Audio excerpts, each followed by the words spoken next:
Welcome to Scream Therapy. I'm your host, Jason Schreurs. In October of 2018, I found myself in the hospital, sitting across from a psychiatrist who was telling me I had bipolar. I was sent home with a bunch of medication and laid on the couch for a week. I had my iTunes library on shuffle, trying to shake the hornet's nest from my head. Ever since I was a kid, I've been using loud music as a form of therapy. Punk rock and mental health have always been connected. This podcast looks at that connection through the lens of different guests. This is Scream Therapy.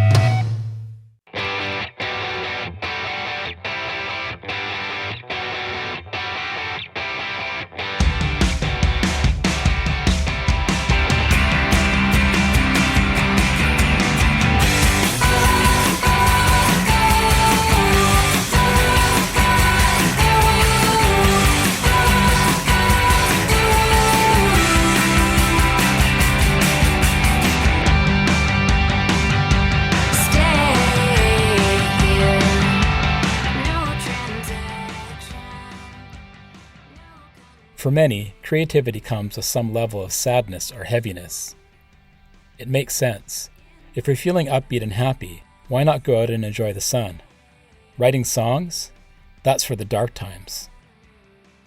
Krista Diem of post-punk band LAPêCHE finds she does her best songwriting in times of melancholy, but she's learned to build on them through the joys of creating music.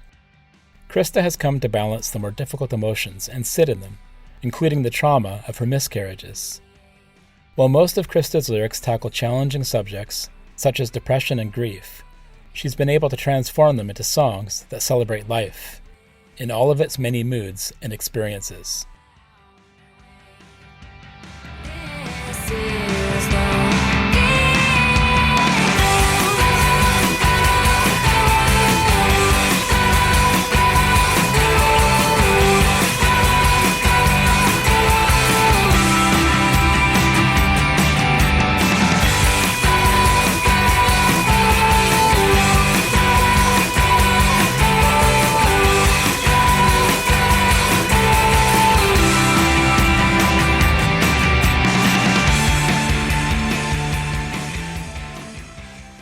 My name is Krista Diem. I'm from the band LAPêCHE.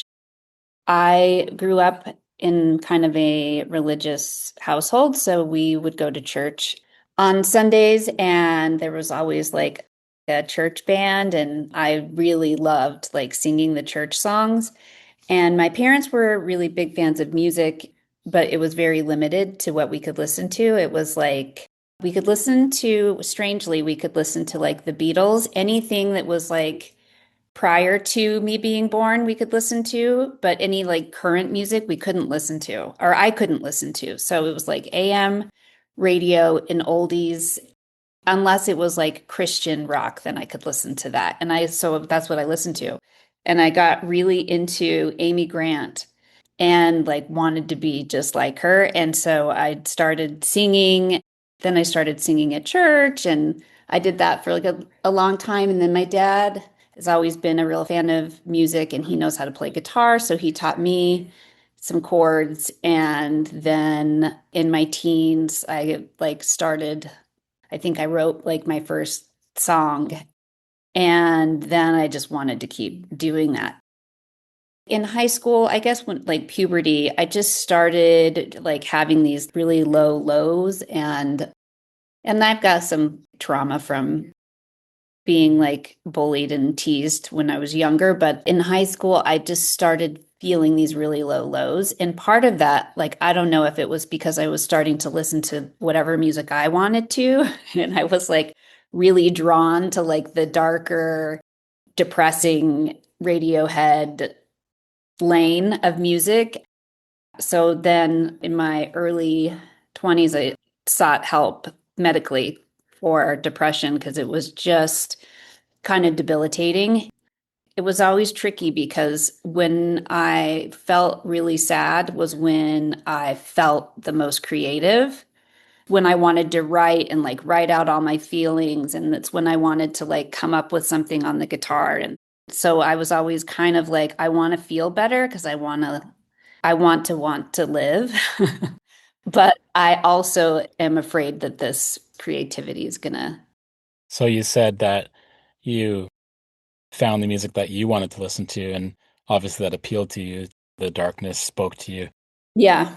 The music, did it help with the depression? You mentioned, feeling depressed and quite low.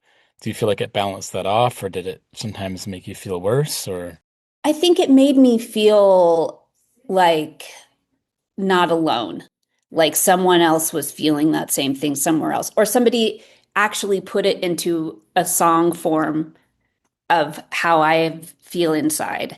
And there was a much more like emotional connection to music than there had been in the past, which was really very inspiring to me to like, oh, I can say something with my music or with my art.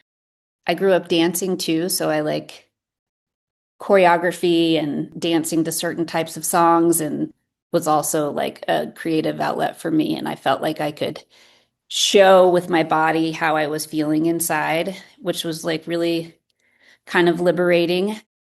But it's always been like a roller coaster. Like I'll do well for a really long time, and the medication I'm on seems to be working. I really like my therapist and whatever. And then things change. And then I find myself in the dark place again. And so it's tricky to try and balance it and be in acceptance of like, this is happening and it's not my fault, but let's try to not get into a dangerous place where like I want to end living, because that has happened before. going back to the discovering the darker music, did you feel scared when you first heard it, or did you feel like right away that immediate connection? Right away. And it almost was like, because I had been listening to like this Christian rock, that's what I was like allowed to listen to. And then the other things that I heard was like, if I was out with friends, we'd listen to Madonna or we'd listen to whatever. And there was like, maybe they were singing about emotional things, but it didn't feel that way. There was like this commercial, happy, energetic energy to like what was on the radio at the time. And until I started venturing out and listening to different things and finding different kinds of music. And Radiohead was huge. It was like one of the first things I connected with.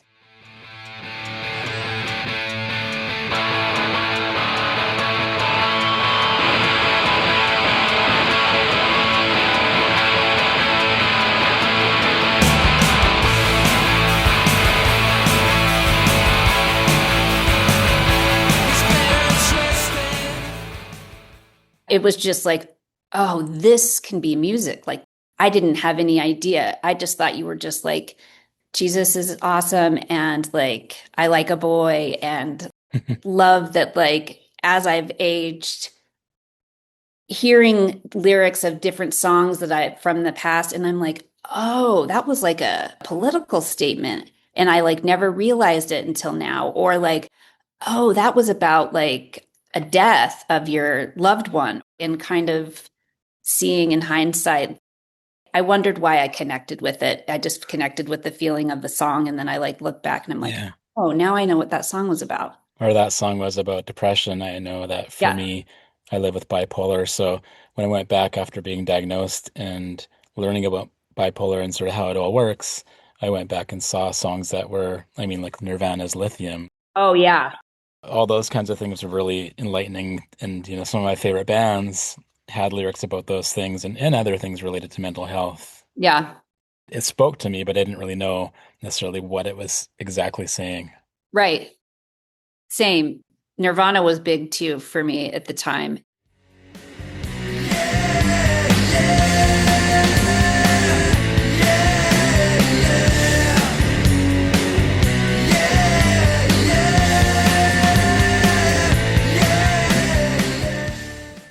And there was a whole bunch of like pretty bad 90s music that I was introduced to when it was like Columbia. You could like order Columbia House, yeah. Columbia House, yeah, Yeah. where you could like order all these free CDs. So I was just like anything in the alternative, like check, check, check, check. So I had like Nirvana, and I had Bush and what else? Probably Alice in Chains. Yeah, Yeah. And we should probably say free CDs in quotations because Yes, of they course. Yes, weren't you really end up free. paying for them. You mentioned about being like when you were in depression, that was a good time. I mean, not a good time, but that was a suitable time to be creative. And then also worrying about that when you weren't depressed or feeling in a more of a elevated or even stable place, it would be hard to be creative. Yeah, What was that actually like for you? Was that a fact or was that something that you kind that's of, pretty factual. When I'm feeling good and like, I don't know, I still want to create. I just have energy to do other things instead of like sit in what I'm feeling and like really like ruminate over something.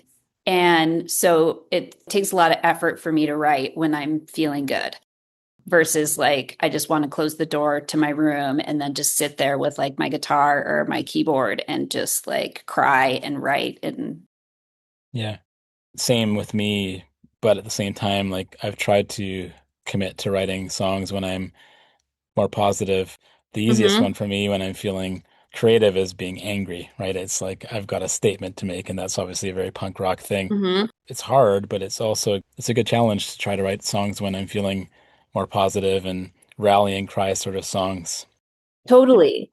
rallying for life instead of rallying against the things that get me Right. down. When I've been in those like dark places, I have like all these lyrics that I wrote that I've never used. And so I can like when I'm in a good place, can have those lyrics and then write with those, which is what happened this last album that we did because it was the content of the songs is really heavy, but the song itself is like very poppy and light. So it's just like I'm talking about how I've had multiple miscarriages and never been able to have a kid in the song, but the song is like very danceable and fun. And I've been able to try as a discipline to try and write, even though I'm not in necessarily like that weird space where I feel the most comfortable writing. It's like a exercise. Is that a purposeful thing where you write a song that's a bit more bouncy and then pair it with lyrics that are dark? Yeah, it seems more authentic to me just because that's what I have felt and felt very strongly and have needed to express in some way to take the weight out of what you're feeling. And now I've done that, it's kind of cathartic. And then I am in a better place and I'm writing the musical side of things, the riffs and the keyboard lines and the vocal melodies. And those just happen to, because of the place that I'm at, are also happy. So it's like they both exist and it's kind of cool to put them in the same place. Like it's, and I feel like that is kind of like where we're at in the world, like politically. It could not be more awful and scary and hopeless. It feels very hopeless right now. But I also am able to experience joy and love and nature and awe. Yeah. I went to the redwoods about a month ago and it just, I was bawling tears of awe. I'm just like, oh, I love that I can still have this, even though our world is burning. So I like that, like, the both can exist at the same time. So certain life events or situations can play with depression in dangerous ways, or can even, like you say, lift you up. Maybe there's something really great going on in your life, even this microcosm is going into the forest for the day. You Mhm. mentioned having fertility struggles and trying to find a way to have a child and multiple miscarriages. And I'm wondering when that was going on, how that affected the depression. Yeah, it severely. And it's like with being on medication and being pregnant, like you have to be really careful with what medications can harm the pregnancy. And so I was like never really on a medication that worked that great for me while Hmm. I was pregnant. Yeah. losing the pregnancy and then like having to figure out what medication is going to help me, but not also not mess me up if I happen to get pregnant again. And then just feeling really, yeah, just, the depression, you just feel hopeless and you're like, why even try? And also, like feeling like I thought I was going to get this really cool gift and I'm not getting it. Luckily, I have a partner that can kind of be like, okay, you're getting into the scary zone. Let's talk about it. Let's see what actions can we take. What's in our control? What can we do? Which has been really helpful. Yeah.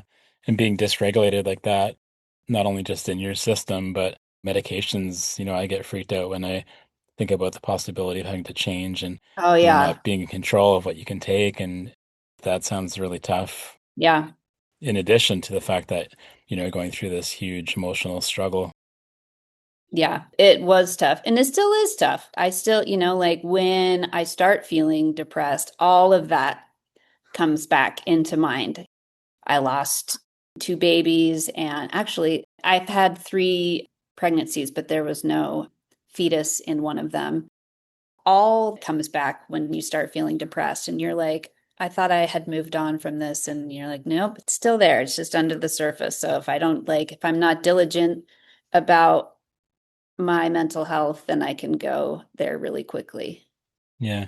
One of my guests talked about after his mom had died and the grief that he was experiencing, and then compared it to coming around the corner and getting punched in the face, Oh, out of yeah. nowhere, and sort of those memories coming back. Yeah. That's really how it feels. It just comes out of nowhere. Sometimes you get an inkling though. Sometimes you're like, oh, it's coming. I can feel it. I know it's coming. You just like wake up one morning and you're like, I feel a little off. And then you just know, like, oh, okay, we're going to have a big wave of something coming our way. What were your coping mechanisms through all that, and what are they now? Well, luckily, I used to drink alcohol heavily, and that was a coping mechanism. It also was very helpful for anxiety.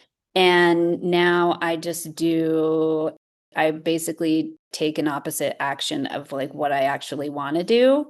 So I'll do like a breathing exercise, or I'll do a meditation, or I'll go on a walk, or I'll just distract myself from something or do something tactile with my hands. Or one thing I like to do, I like to clean. So, like when I'm starting to feel like, oh, I'm getting into a dark place, I'm like, okay, I'm putting my headphones on. I'm going to like listen to a podcast or a really upbeat album, and I'm just going to clean my house.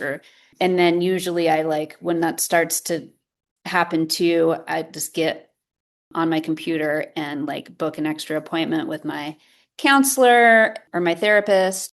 And if I need to, if I'm feeling like, okay, maybe we need to add something medication wise, then I also like will hit up my doctor and just give him a note of like what's happening or what I feel like is coming. And I think one of the main things is like being okay with being like a little bit sad or a little bit unmotivated or a little bit, I don't know, lethargic or something, and giving yourself grace Yeah.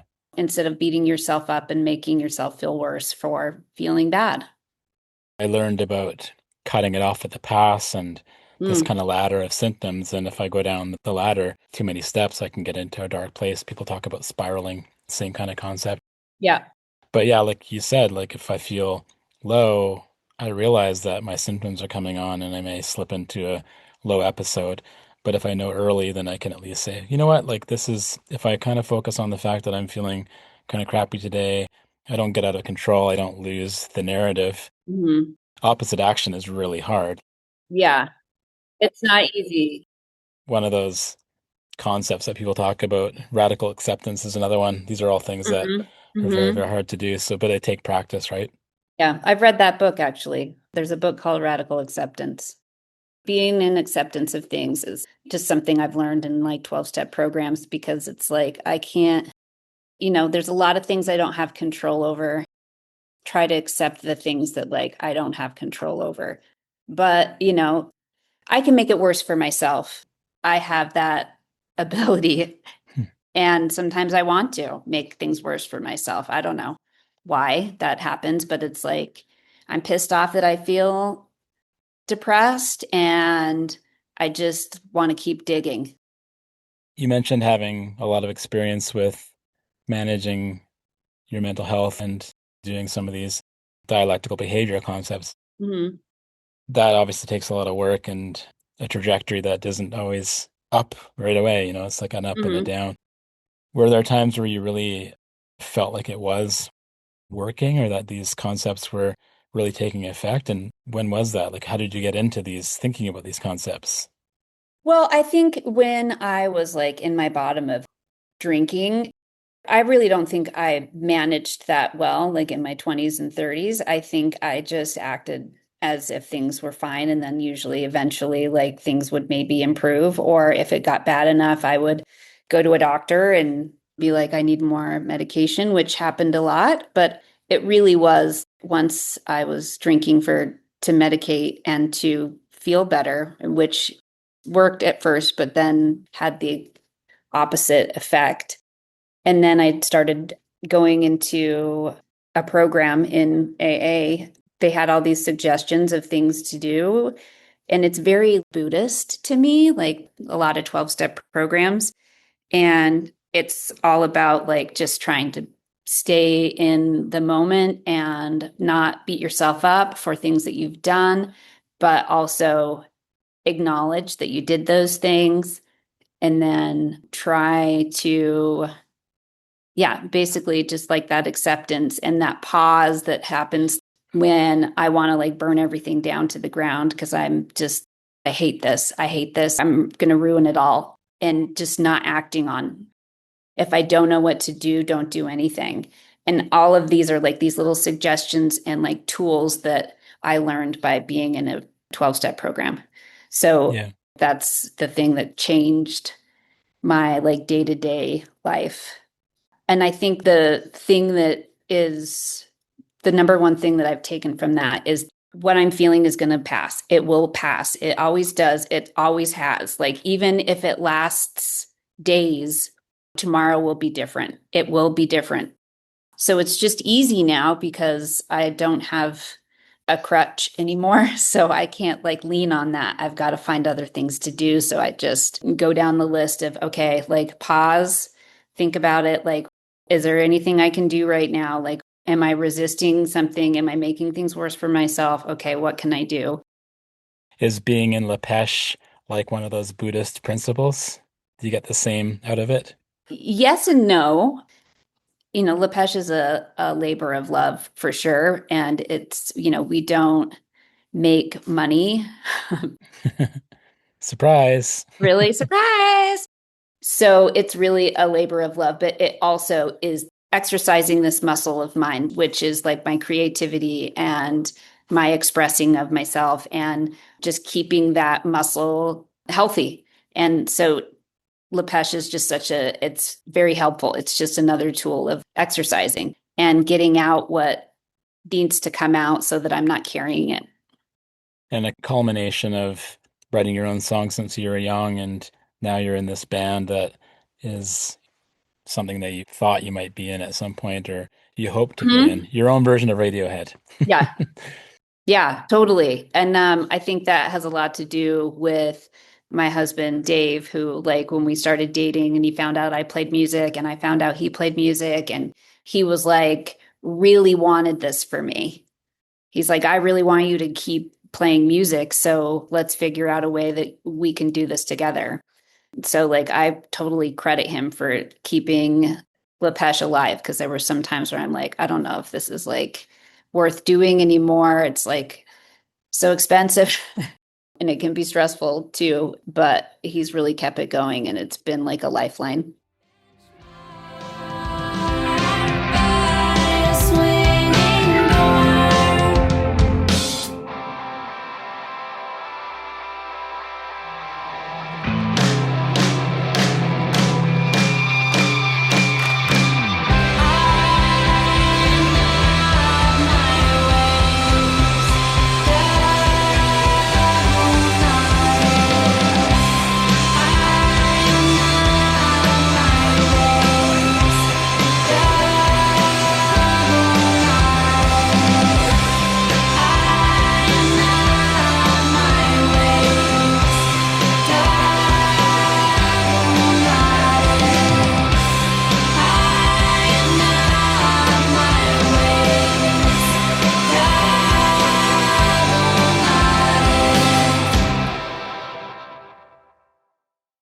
That was my conversation with Krista Holly Diem of LAPêCHE, LAPêCHEband.com. For more episodes of Screen Therapy, go to screentherapyhq.com or wherever you listen to podcasts. Doing this podcast and talking to folks about punk rock and mental health has been a crucial part of my own mental stability, and it means so much to me that you're out there listening. Screen Therapy is created in the Cathet region of coastal British Columbia, Canada, on the traditional territory of the Tla'amin Nation. Contact me at screentherapyhq.com or email me at screentherapypodcast@gmail.com. I'd love to hear from you. Let's talk about punk rock and mental health. Until next time, take care and be well.